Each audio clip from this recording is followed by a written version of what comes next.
We are back, as usual, the HiTech Podcast. Your hosts, William and J-Baby Josh.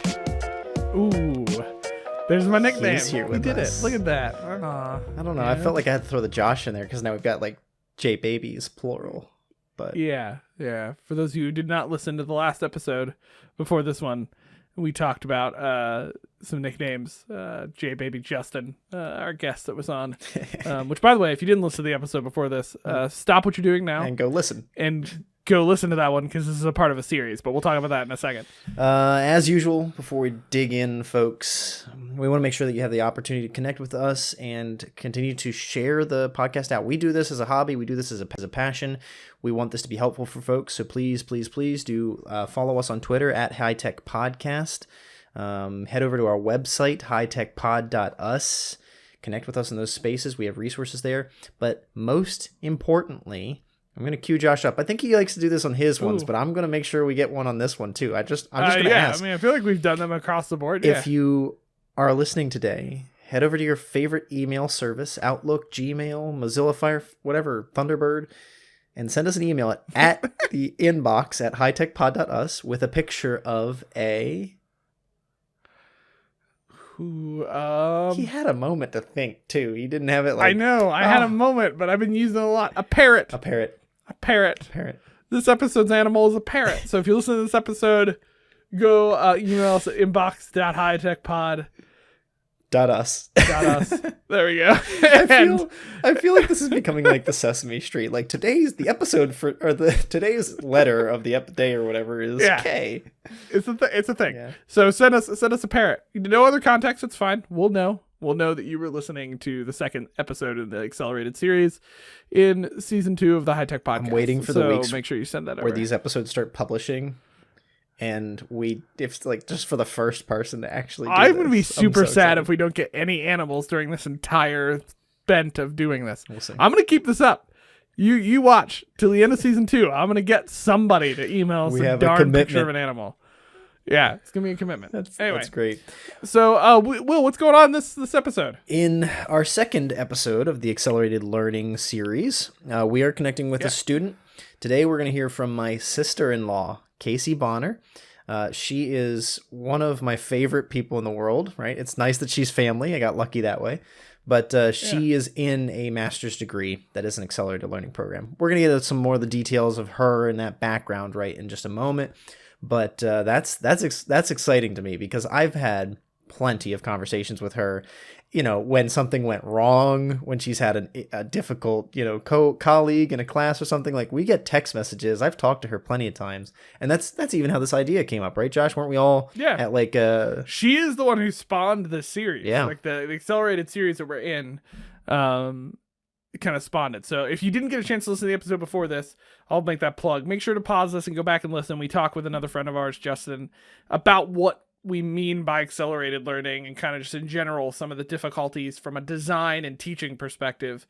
But excited in this episode to sit down with Casey and talk through the student perspective. As somebody who's been going through the program, and I think we'll start to see some of her intentions of why she joined this program and where it maybe hasn't quite met her expectations. Would be the nice way of putting it. I think it was so diplomatic. We'll see. I love it. It was very diplomatic. It was good. All right, folks, let's tune in here and hear what Casey's got to drop from the student perspective.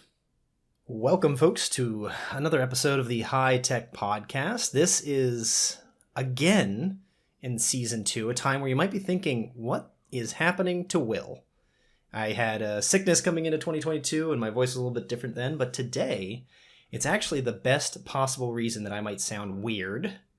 We have a guest, and I have a guest in my physical room with me. There's somebody there. It's not just your face. It's not just me and Josh today. We've had some other guests this year in season 2, but today I am so thrilled to have my sister-in-law, Casey Bonner, with us. Say hi, Casey. Hello. You've joined us today to talk about one of our favorite subjects. This is something that comes up during dinner all the time. We enjoy conversations about this, over games and things like that. The accelerated learning programs. Casey is currently a student in a master's degree program for nonprofit leadership. Mm-hmm. And you've been in it how long so far? I started in January of 2020, and I am hopefully wrapping up the program summer 2022. So Casey's talked to me time and time again about what it's been like to be in discussion forums, how things are going with different faculty, when courses open up on time, and when they don't. Indeed. That never happens. I would argue that actually Casey is what inspired the series. The series came up when we were at the cabin talking with Casey. That's the reason the series ended up on our list. Yes. So yeah. Yeah, well, were you in a course, or you just finished a course when we did that little vacation? It was October or something. October, so I would have been in a course. Yeah. Yeah. You know, it's amazing. Casey comes and she shows up at anything. She still comes to theater shows. We go on vacations and stuff, but her laptop is like tied to her. Yes. You don't get away from it ever. Yeah. It's, one of the great things about accelerated learning is that you can hopefully complete a degree program in a few short years, but it also means you get no breaks and there's zero downtime, and it just completely takes over your life for 2 or more years. Okay, so on our show notes, I'm just going to check off real quick pros. The first pro and maybe the last pro is done. We don't necessarily have a hard agenda for today, but we do want to make sure that as we're addressing accelerated learning programs, Josh and I, are both participants, recipients. I don't know what whatever you call it. I would call it seasoned accelerated learners, maybe. Do we go that direction? At least that's what I feel like. I feel like I've been through the gambit and now on the back end of like designing them and making them run. Right. We're going to try our best to remember the fact that this is an episode in a series of episodes. You've heard some of our opinions on this in episode to episode, but forgive us. There's going to be repeats from Josh and I. Now, I think let's jump into the meat of things, okay? Because I feel like that's my first questions that we had. You answered most of them in your intro to who you are and what program you're in. So, please just tell me if I'm talking too much. You're detail. good. I do that. There's never enough detail in the HiTech podcast unless it goes over an hour. Then that's too much detail. But got it. But so in those courses, let's talk about what your experience was. So how many courses have you taken so far? I guess is one of the first questions I have. Yeah. I have completed 9 classes. I'm currently taking my 10th and final regular class in the program. Okay. All of the classes are 8 weeks long, all online. Okay. Wow. So you've never been, maybe you've gone to campus for... No, I haven't. You've never been to campus? No, the program is designed for you to never have to step foot on campus. Cool. Okay. Which makes sense. At least for an online program. Are there any options? Is it all 8, or are there any 10-week, 12-week courses? Or no, it's all 8. Yep. Okay. Every single class is always going to be 8 weeks. The only quote-unquote class that is not 8 weeks is your final capstone project, your thesis project. And that is supposed to be like a standard 16-week semester. Okay. And that's the last thing you do to finish out the program. Yeah, and that makes sense. Now... let's just jump into this. What have been your experiences in those courses? Let's go from day one to now. What are some of the more, I guess, memorable experiences, both bad and good? Let's just let you just go ham on whatever you have for these courses. What has been your experience? Go ham. That's such a throwback phrase, Josh. I love it. Anytime. I've been using it lately. I'm trying to bring it back. I feel like it needs to be a new phrase. Again. Yeah, I think you're showing your age. Millennials all the way. Wow, I've had such a variety of experience in my classes. Good experiences. I would say for the most part, my classmates are really good, and they are committed, dedicated, they want to be there. Most of the people in the NPL, the Nonprofit Leadership Program, they are actively working in the nonprofit sector, and there is a lot of common ground with them. They're smart, and they really are giving and investing into the classes. There's been a handful of people, not so much. There's one person that we all hear about, no names, but there's one Yes. person in a sibling text thread, right? I mentioned Casey's my sister-in-law. We hear about this person, regrettably, almost too often. Like every Yes. other course, you've had one person that, like doesn't do anything. Yeah, I have one classmate that I've taken the majority of my classes with, and I don't understand how this person is still in the program and how they may end up graduating with the same degree that I will. Josh and I know how. Josh and I understand I why know that how. person's in Yeah, the I know program. that. Yes. I know what happens on the back end. Yeah, I know how. Yeah, so that has definitely been a frustrating aspect because it's very clear that there are some people that go through this program, they get the same degree as me or my other dedicated classmates, and they don't do the work. They hardly show up for any, live Zoom calls we might have in the class. They don't post on the discussion boards. If there's a group project involved, they don't do anything for the group project. So that's irritating. But that happened in my bachelor's degree program. Yeah. I know that's a thing just in education across the board, right. Particularly higher ed, right. Where kind of poor students are just pushed through. That is frustrating. Yep. But go ahead. No, you go ahead. Oh, okay. No, you go ahead. So no, you go ahead. Yeah, so for the most part, my classmates have been great. Okay. And I enjoy working with them. My professors have varied widely. Like, I would say all of them are credentialed and they have a good amount of experience. Experts. Yes. Yeah, yeah, like most of them have been working in the nonprofit sector for a long time. A lot of them have, multiple higher ed degrees, masters, PhDs.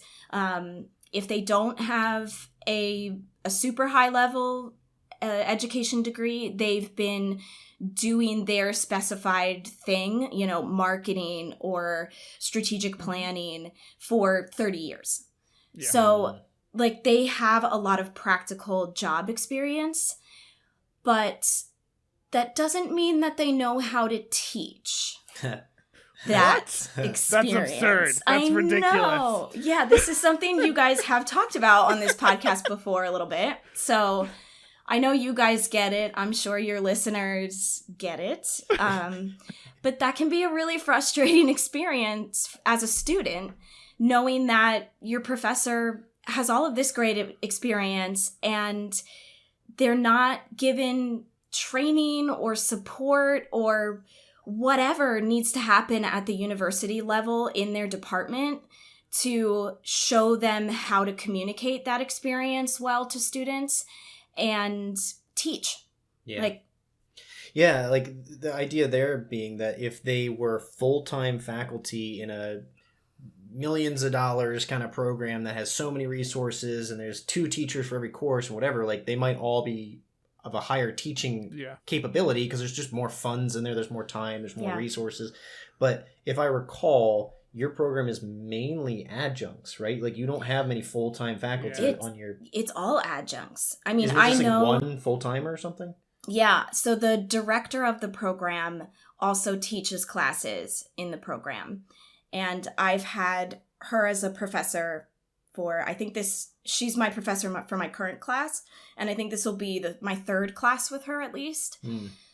So she does teach a number of classes in the program and she's the overall director of the NPL program. But all of my other professors have been adjuncts. I mean, they straight up tell us that, that they've been teaching this one course in this program at this university for 8 years. Wow. Or 10 years. Or some of them 15 years. Usually adjunct turnover is a lot quicker than that. That's stunning. Yeah. That's crazy. And that doesn't surprise me for a program like this. From the higher ed standpoint, it wouldn't, I know, Will, your mind's probably already going there too. I don't know how you would sustain a program like this without having pretty heavy adjunct usage. Because a lot of you're not going to have a lot of professional faculty members who have that background. You're going to have a lot more people who are from that world who are kind of doing teaching on the side. Your experts in leadership are generally leading something. Yeah, they're generally, if they're not busy. experts in leadership. They read like 4 books on leadership, and now they're a faculty member teaching leadership. Nobody's ever done that. What are you talking about? No, that's absurd. That never happens. Yeah, so that's been kind of one of the frustrating aspects is I've had a few professors that have handled that really well, and it's clear that they love teaching the class. They've been doing it for years. This is the one class that they come in and teach every semester, Right. whenever there's enough students to run the class. But they are also running their own company, or they're an ED of a nonprofit somewhere. They might be recently retired. ED being executive director. Yes, executive director. Basically CEO of a nonprofit. So they have all this great experience, and there's a few that are really good, and they explain things really well. They take time to actually teach, and it's clear they're still balancing their personal life and their day job and other responsibilities, along with investing a good amount of time into teaching this 8-week class. I would say that's the exception and not the rule of my experience. The most of my teachers have, in, kind of indirect ways, told students that this class isn't a priority for them, and that they come in every other semester and they teach this class. It's a hobby. And because they've been teaching it for so long, they just have their formula for the class that they developed 6 years ago, and they just keep uploading the same modules into the new Canvas classroom for every single class iteration that they paste. teach. Yeah, just copy and paste. Maybe they update a couple of articles here and there. But yeah, the amount of textbooks and articles, content that I have been required to read for classes that are from the mid to late 2000s is astonishing. There's things that are working at a much faster pace in this world and in the nonprofit world than 2008. Right. Oh, yeah. I mean, the technology available even to nonprofits, the fact that, you can get free software for nonprofits now is probably not as consistent as it was in 2008. Yeah. I don't know what you're talking about. 2008 was the heyday for nonprofits. That was clearly the everything peaked then, and it's just been downhill since 2008. Yeah, I mean, it seems like some of my professors are still dealing with trauma and PTSD from 2008 because that's when the economy tanked, the housing sector, and it was rough for the nonprofit sector. So I understand that history, but there's been a lot of focus on stuff that happened 20 or 30 years ago, and I would have liked to have spent a little bit more time discussing and investigating and researching what's currently happening in the sector, or what new ideas and methods are being put forth for program development, for fundraising. Fundraising changes so much year to year, and particularly with the pandemic, I mean, everything has changed. I'm not sure if I took this degree program at a really good time or a bad time in history, because I took one class before the pandemic hit. So my first class ended literally the day that the world shut down. Oh my gosh, that's right. Oh, wow. You were finishing that course when we were in Texas, weren't you? Around that time frame? Yeah, so everyone's life has just been turned upside down since then. So I've tried to have a lot of grace and understanding for all of my classmates, all of my teachers, because we know how ridiculous the past 2 years have been for everyone. And all of the stress and anxiety that everyone's been experiencing. So obviously that's going to impact how you teach an online course. But nonetheless, the pros you've kind of going through of like the convenience that having like professionals, like your peers are professionals, and those are pretty consistent. Those were my experiences. Yeah. But also your cons were still my experiences, because Interesting. I did an online master's degree from 2016 to 2018, and it wasn't necessarily completely accelerated, but I did summer courses that were accelerated. So I did normal like semester long courses in the spring and the fall, but every summer I did 8, 10, and I think I did one 12-week course. And so like in those ones where it was accelerated, I felt like the same thing. At least I had my professionals. It was moving pretty well. I didn't think the pace was too bad for the summer. You know what I mean? 'Cause at least at that time I was working in higher education, so summer's a little less busy for everybody. But you know, yes, COVID happened, but so far nothing you said shocked either of us. I think. Nothing is. This sounds, and I will say, because I've kind of a couple follow-up questions, but I will say, like, it's standard. I experienced the same thing. Like, it was very much like, professionals. What were your course lengths? Now, mine was 6 weeks, not 8 weeks. Oh my god! So yes, there's a reason said institution is transitioning from 6 to 8. So I won't get too deep into that, but anyway, so 6 weeks, and that was my experience. I think was similar. Is that like I would have professors that. Now, the professor thing was a little bit different because in my field, there's like you can have a lot more faculty at our institution who fit that area. So we did have a lot of faculty teaching, but we did have adjuncts. Anytime we did have adjuncts, it was a similar experience. Like it was like they sort of knew the content that was in there. But like my issue was that we had like a face-to-face residency. And what would often happen is that our faculty members would kind of treat that face-to-face residency like that was the real class, and like the rest of the class wasn't. And so you'd get a lot of stuff in that face-to-face residency. They could be week 3 of 6 weeks, or week 4, and all of a sudden I'm finding out new things about the stuff that we're supposed to be doing that wasn't put into the content. So anyway, like just that like disjointed, sometimes kind of like hobbyist vibe I definitely see in other places, but I've seen it in the accelerated type of learning programs a good bit.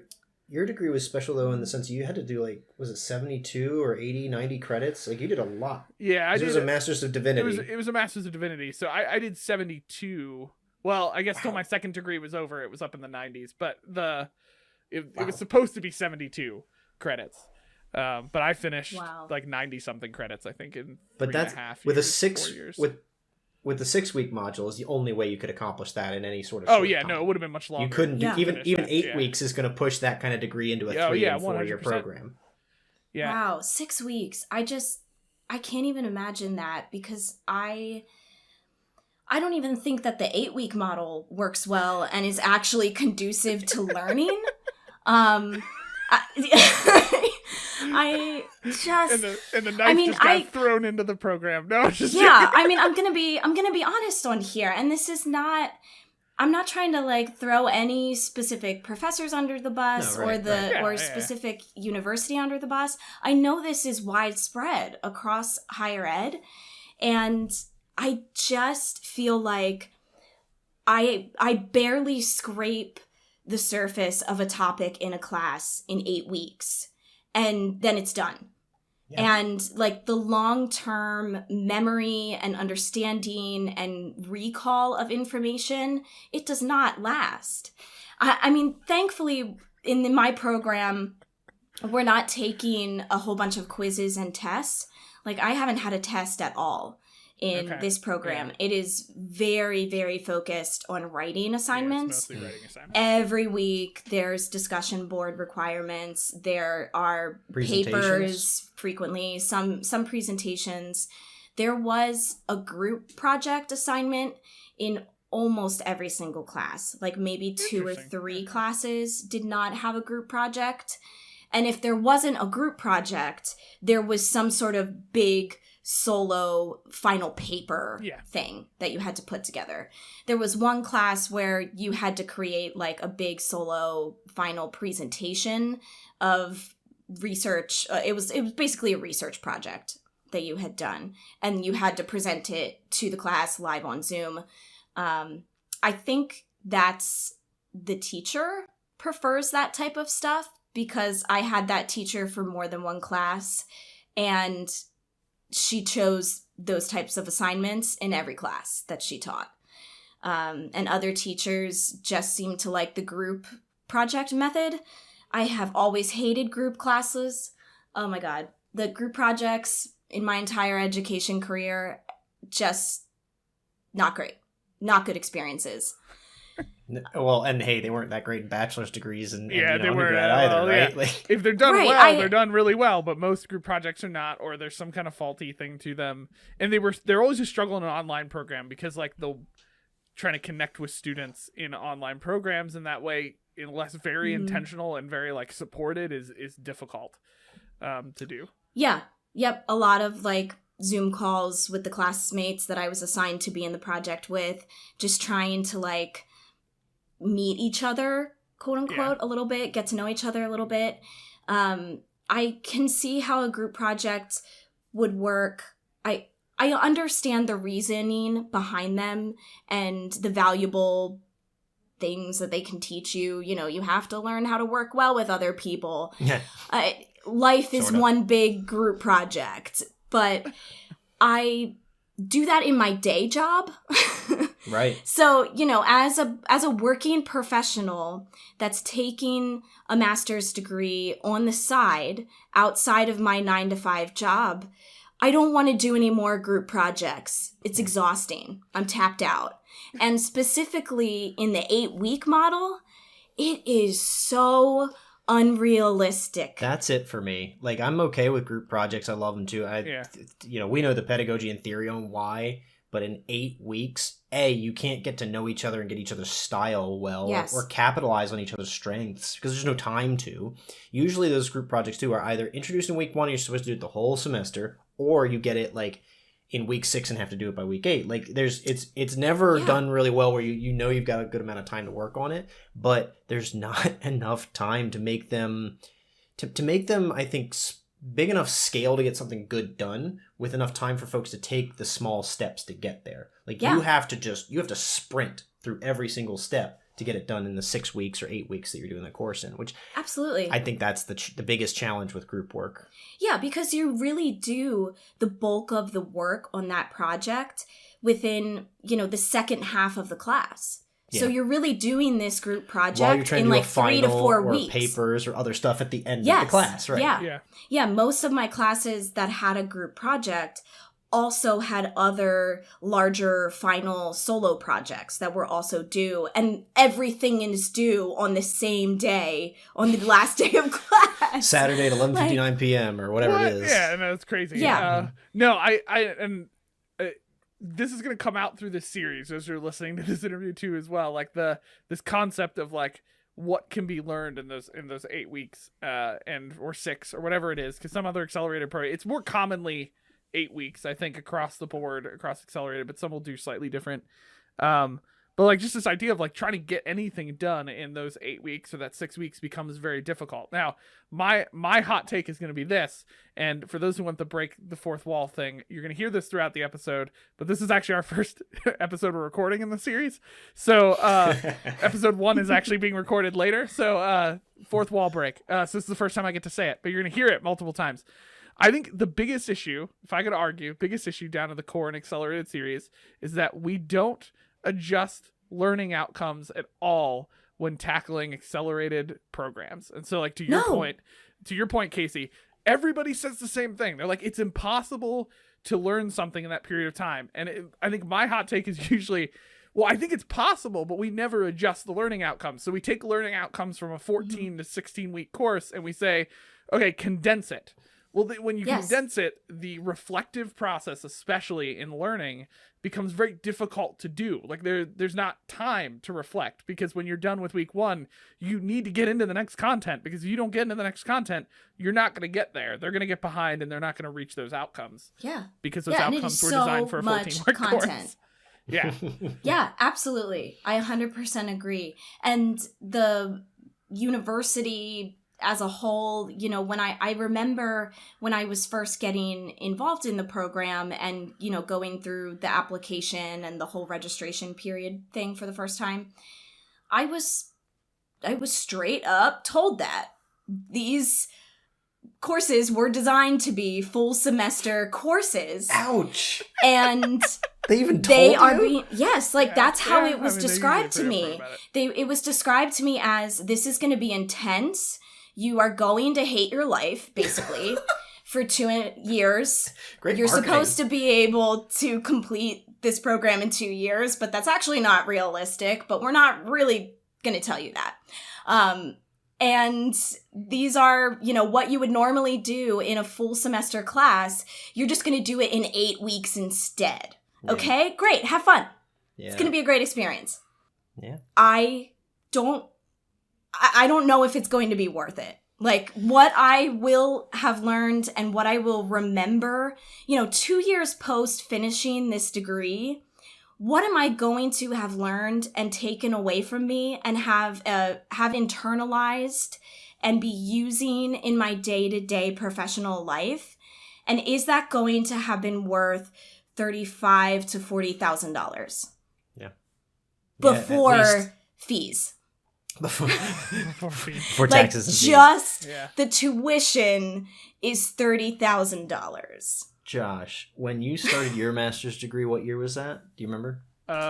20 17, 18? 16 probably. Was it 16? Do we Yeah, I think it was 16 maybe. I don't So know. To we be were honest, doing it seems like ours- it forever ago. I don't remember. Right. It was pre-COVID, so it basically means like it was 80 years ago. Mm-hmm. When I started mine after a big life event, and a lot of things were happening in that time of my life, but it was like a grieving process for me. And so I started my master's degree doing like 4 jobs. I was contracting. I had my full-time job. I was teaching martial art. I was doing a whole bunch. And I don't remember. And, I was just digging in, doing as much as I could. And by the time I finished my master's degree 2 years later, I had 1 job, no hobbies. We stopped seeing friends. I wasn't playing video games, right? My wife, at that time, Casey's sister, said, I'm a master's degree widow. I'm a studies widow. And then Josh, I remember this too. His wife found the same way. Yeah. I mean, it must have been like- 2017 because I started the year after you had started. I think you started your Yeah. master's program a year before I did, and then I ended up because I graduated a year after you did due to delays and band life, and so I remember not wanting to go back to school for a little while, and I was like, well, I guess I should. And because in similar situations, I was in the church world at that point, and like if you wanted to do anything to a certain level, that's been a long-standing thing in the church world for a while, which is this MDiv master's degree program. So, Yeah. no, and I mean, it was the same deal. I mean, I was basically, and I wasn't even working like a full-time job. The only reason I was able to finish within the prime time that they thought I should be able to is because I was working I was doing full-time hours, but being paid part-time at church to work. Right. And so like, Sure. Yep, but it that's gave me more, sadly I very had more common. flexibility. So I was able to like hammer away. But yes, I basically would come home in the evening and like not see the world. Like it was basically like sit down at my computer and work on reading the insane amount of pages I had to read, or respond to this discussion post, or write this paper. Like, and I have mixed feelings towards that program. Casey, I hope at the end you get to your program and you go, well, maybe some of it was worth it. Because I think that's where, I don't know where you're at, but like that's where I was at. Like I don't think the program was entirely bad. I chose to do the accelerated method. I got done faster because of that. So like I appreciated that. I also appreciated, like I did learn some things, but I'll tell you what I did not retain: learning Greek or Hebrew in 6 weeks. Like that I did not retain well. No. So What? You didn't learn a whole other language in 6 weeks? Technically it was 12 weeks because there were 2 parts to that set of courses. Oh my goodness. But yeah, it's just I had mixed feelings. So either way, it's a ton of, to your point, Casey, it's a ton of effort and energy that goes into that, and you are committing a lot of your life to finishing whatever that degree looks like because of the amount that you're trying to get done that fast. And I think to your point of what you're saying, and Will, you'd agree with this, that like that's also part of the reason you're not retaining and learning things a bunch, because you're stressed, you're trying to pump out a ton of content really quickly. Yeah. I mean, I don't know what your experience was, but I was like dealing with large like topics about like leadership and having to write them in like 4 pages in a week. Like the name of my program is nonprofit leadership. Yeah, so I assume like every single class has involved those concepts of how to be a good leader. Which, I mean, that has been one good like through line in my program is that there are some core concepts that have been repeated in almost every class because it is just applicable across whatever niche thing you might be doing in the nonprofit sector. Right. It still applies to that. So there are some fundamental concepts that I feel like I have gotten a lot of repetitive time to process and think through, and that I will retain those concepts the most after the program. Yeah. Yeah, and those are the things that I even remember from my bachelor's degree and from a master's degree. Like, there's definitely things that I wish I'd known more, or theories I remember better, or whatever, like the facts of it all. But at some level, like, I didn't come out empty-handed. It was useful. And I think that, like, my degree, at least, I was, and this is probably true of you too, like, I was all of us probably, we were practicing what we were doing, at least. You know, it's like, some days it's like, I did this in work anyways, but I know in my master's degree, there were sometimes like, oh, a project I'm doing at work, I think I'm going to do that for my school project. And then the corollary, like, oh, this is a really cool school project. I'm going to use some of these skills over here in this. And that was one thing that I like at least got some sandbox time through school to try things that I might not have been allowed to do at work. Like, we didn't have the budget for. I got software from my school that I was allowed to use that I didn't have access to at work either at times. So there's some things that I found that was beneficial for. But well, and to your point, Will, I think we have to be careful to make this distinction, and we're going to try to do that throughout the series. I think, Casey, you've done it well too. Is that like, there's a difference just between online and accelerated. Like, what we're talking about here is they're not identical. They're not like and I think that's an advantage, a huge advantage to some of like online programs, is that you can do them while being in your field, especially for master's degrees. I think that's helpful. You can do it while you're in your field in a way that some of the traditional face-to-face classes create difficulties when you're working a 9-to-5 job and have to be like, hey, I need to be out twice a week to go to this class. I hope that's okay. I know you're paying. Yeah, that's one of the huge pros of online education and online learning is the flexibility and the like specific class meeting time. It is, here's just all the work you have to do this week and you get it done when you can. You are super responsible for setting your own work structure and making it happen, which was fine for me because I was homeschooled 7th through 12th grade. So pretty much all of my education life has been like teaching myself how to do things and like creating my own structure. Yeah. So I was like, great, this is what I'm used to. So I do appreciate that flexibility aspect because I could never go back to school if I had to be in a physical classroom on some campus somewhere an hour away from my house 3 times a week or 2 times a week, working full time. There's no way I could do that. There have been some like mandatory Zoom calls for each class, but even those haven't been a lot. I sort of wish we had more face-to-face Zoom class time. You're already stuck in an accelerated course where you're doing so much so quickly and you've got no time to waste and you have to sit there for an hour or an hour and a half and listen to that. So while that's a big waste of time, we want to make sure we pivot to something that will save you time, right?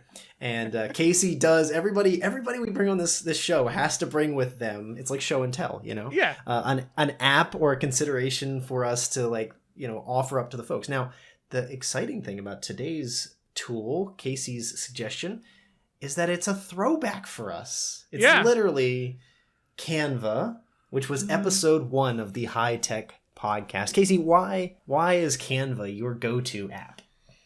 Canva's amazing. I use Canva in my day job, not in my master's education. So I want to say that up front. Although I could easily I've done use it Canva. and it's great. Yeah. Yes. Yeah. So I could choose to use Canva to do some school assignments. But there seems to be a big thing with the universities requiring you to use the programs that they have built into their platform, or that they, whatever, they have already cleared. So I pretty much use, Microsoft Office for everything school related because it's built into my account with my university. So in my day job, I found Canva several years ago, probably three years ago or so. My day job, my organization is a very small nonprofit, an annual budget of around $500,000, which is small. Okay. Yeah. If you don't know anything about nonprofits, it's pretty rare that a nonprofit has an annual budget of $1 million or more. That is like 5% of all nonprofits. Ooh, that's crazy. Yeah.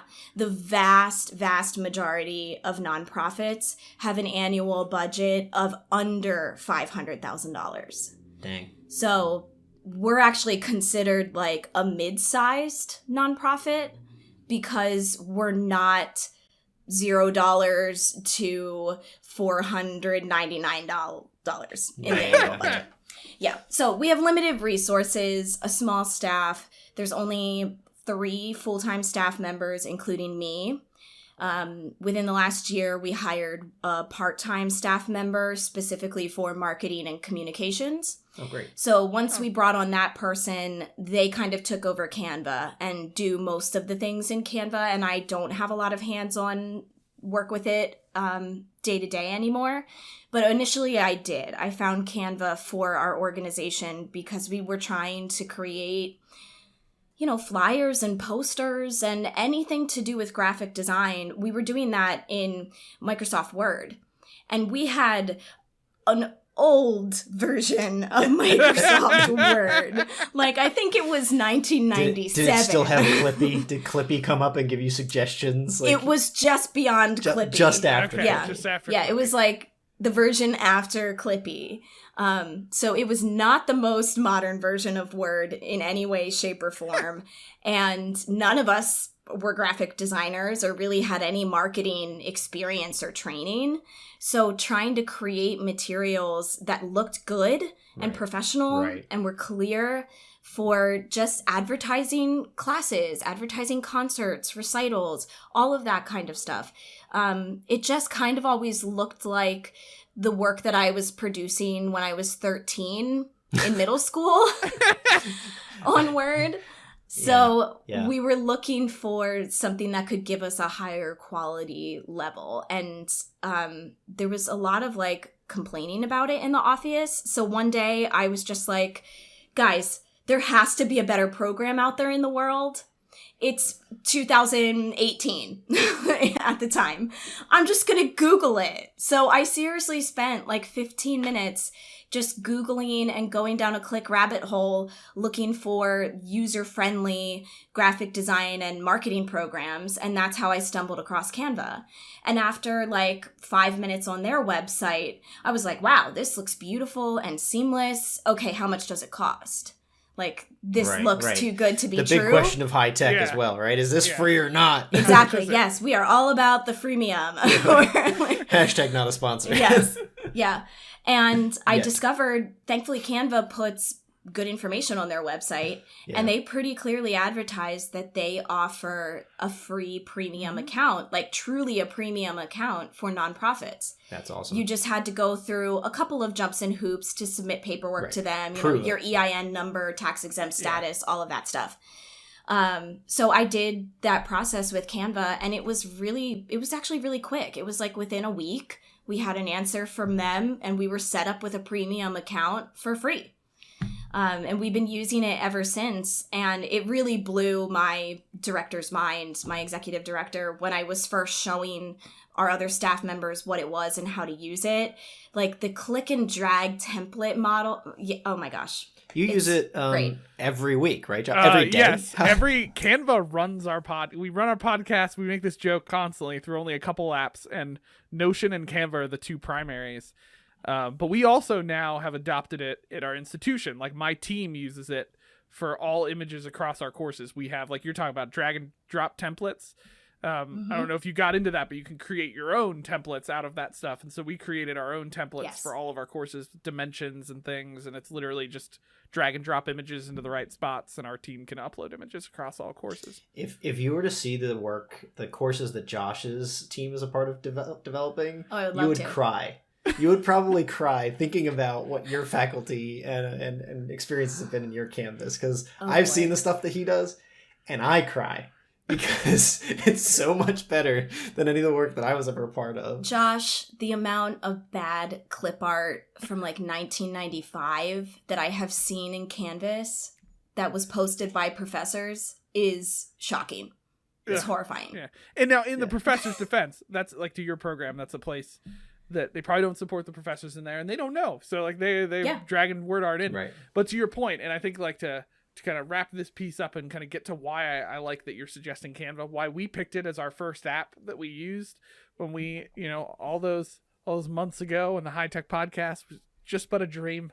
And we did it, is that Canva, I think, does a solid job of creating an app that allows people to create pictures and images that is not complicated. Like, it's user friendly, that even like an instructor could pick it up. They could, and their work by the end of it makes it look like they know what they're doing graphic design wise, when in reality they were just like, ooh, these 4 things look cool, I'll drag and drop. And Canva helps give them a starting place. So I think that piece is just like why I would love to just keep hammering away at Canva. And I'm glad you picked it as an app, because it's if Adobe is listening, user friendly, folks.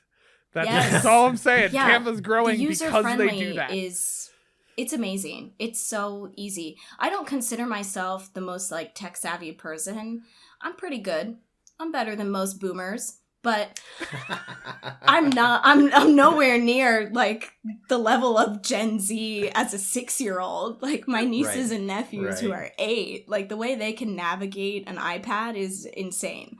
But Canva is like, I could teach it to anyone so fast. And I love that they have the branding aspect in it. Like, you can set your brand colors for your organization, your school, if you were using it in that context. You can upload your own images. So like for my work, I uploaded our logo, our school logo. Nice. Yeah. I programmed in like some of our standard brand colors.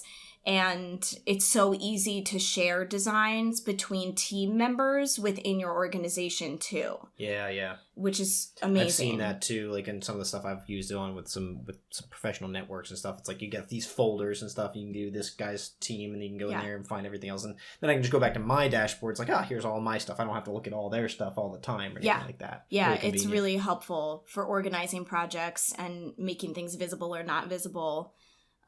It's such a great program. We use it all the time at work, and I wish higher ed would use it a little bit more. Yeah. Great. Yeah, and that's why we bring it forward, right? We want to make sure that the tools that are out there to be used, and it's freemium, right? It's free for nonprofit. I know we had the details in the original episode. Do you remember? Is it free? It's not free for higher education, right? You guys are paying for it. Well, they were at one point, but that's changed. I'd have to look back because they've been changing so much recently.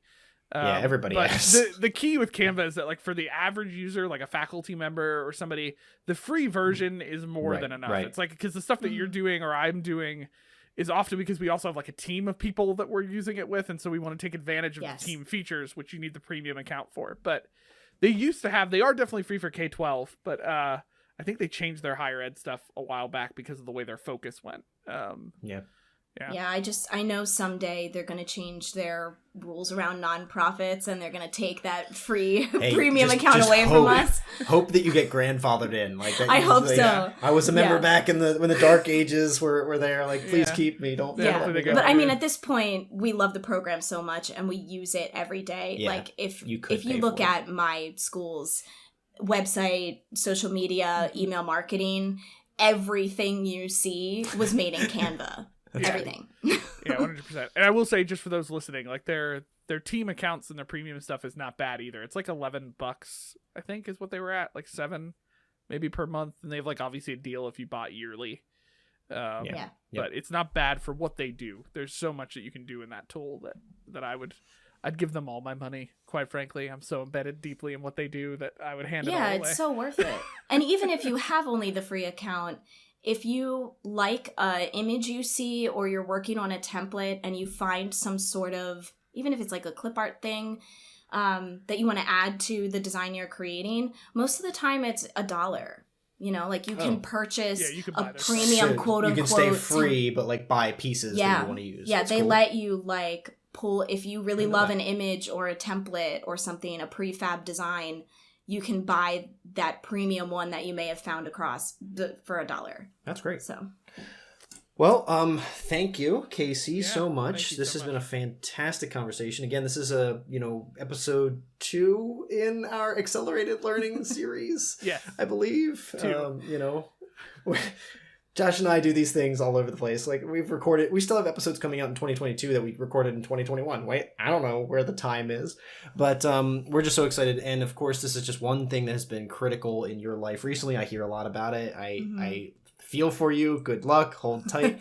But if there's definitely other things that maybe like music education and stuff, we could have you back for.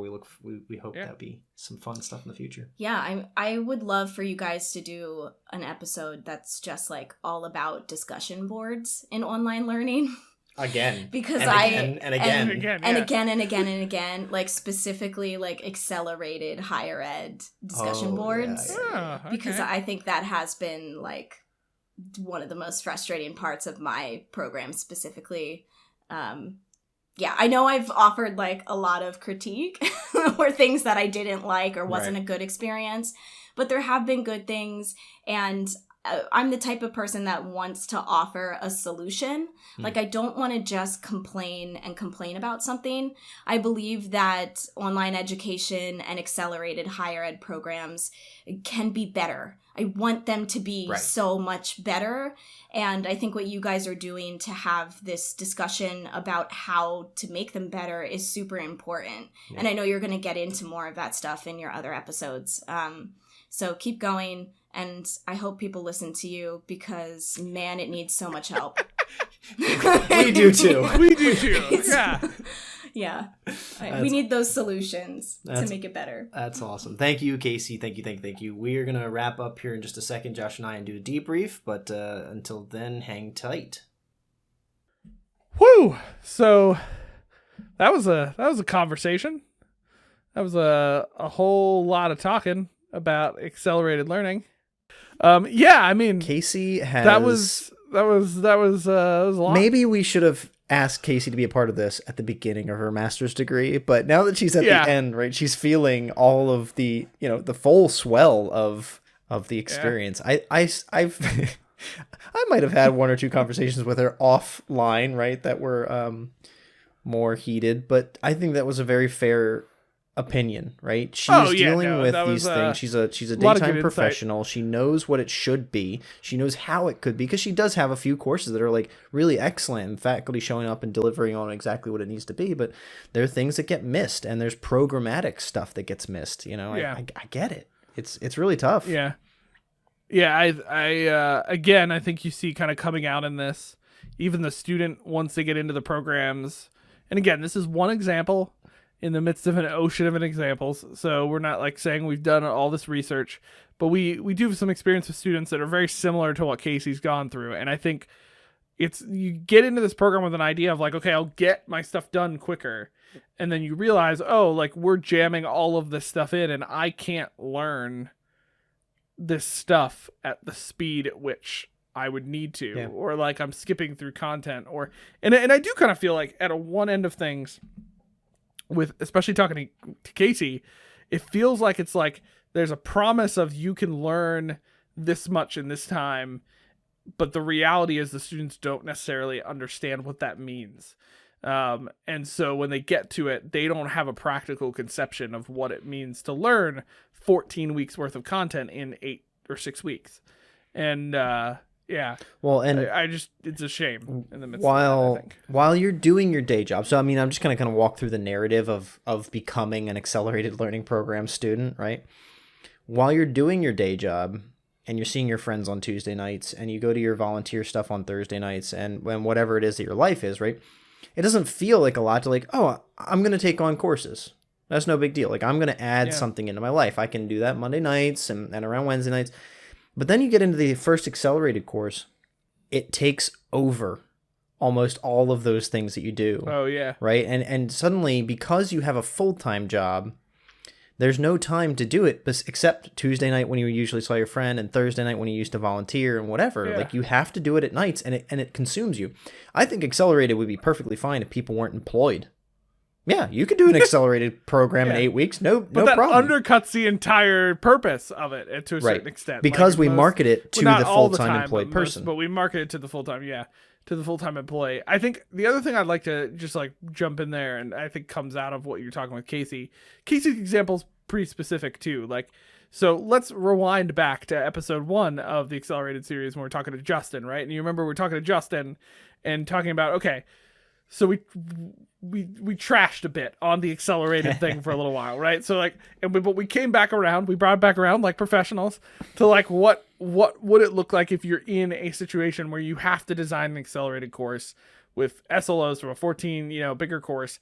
How would you try to remedy some of the craziness? And notice what we kind of came down on with Justin, which was kind of this standard structure. There's time to reflect, not overloading them with too many activities. If you're going to do a group activity, do one, and it's scaffolded throughout the entire course.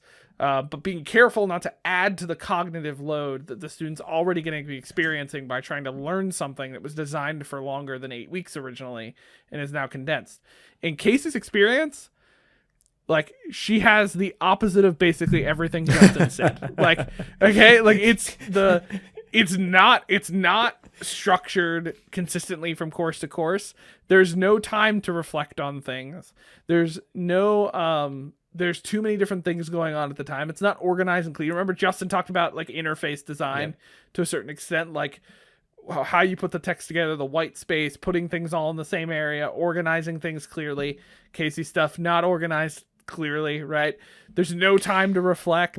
She's having multiple group activities and discussions in a singular week. Like, there's this point of like, this is what happens when people ignore people like Justin and us. I'll throw us in the category because I would say I agree with Justin's perspective. After we recorded with her, that we brought up like some examples of what Canvas could look like from your side, right? Oh yeah, and then she's looking at it. I opened up one of our courses, and I'm not using us as the golden example either. Right. Like, that came out of like a long time, and there's still a bunch of stuff I would redo about what we did. But she was just looking at it like, I wish my Canvas pages had any of these elements, right? But yeah. I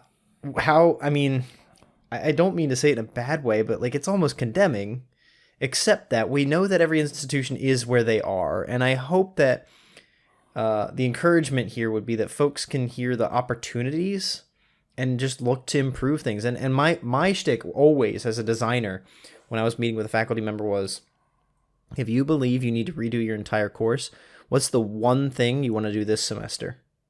Right.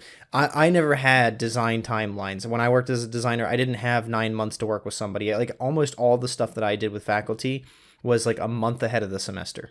And they would come to me and be like, oh, I need to redo my entire course. So I would come back to them and be like, what's the one thing you want to improve? And if you're listening to this and you're a little discouraged about your accelerated program or the fact that you might be teaching it, just bring that same attitude. Listen to those things that Justin was offering as good ideas, or to these things that Casey's up against as pain points, and say, I'm not going to do that one thing. That could be enough to help you and your students really improve the learning experience. Now, at a programmatic level, go advocate with your department chairs, your program chairs to, really turn things around. Well, I would say even at a program level, you could choose, like, if you're already doing accelerated learning and it's not going well, or you have a Casey situation, like, choose the one thing that you could pick to at least help alleviate some of that, right? Like, there's a whole list of changes. We just recently went through this where we were revising a bunch of things, and there's a whole list of changes we wanted to do. We only picked a handful of things because we couldn't make all those changes all at once. I think the key is just identifying what the struggles are going to be in an accelerated learning area, identifying that it's not the perfect environment. Let's just accept it, okay?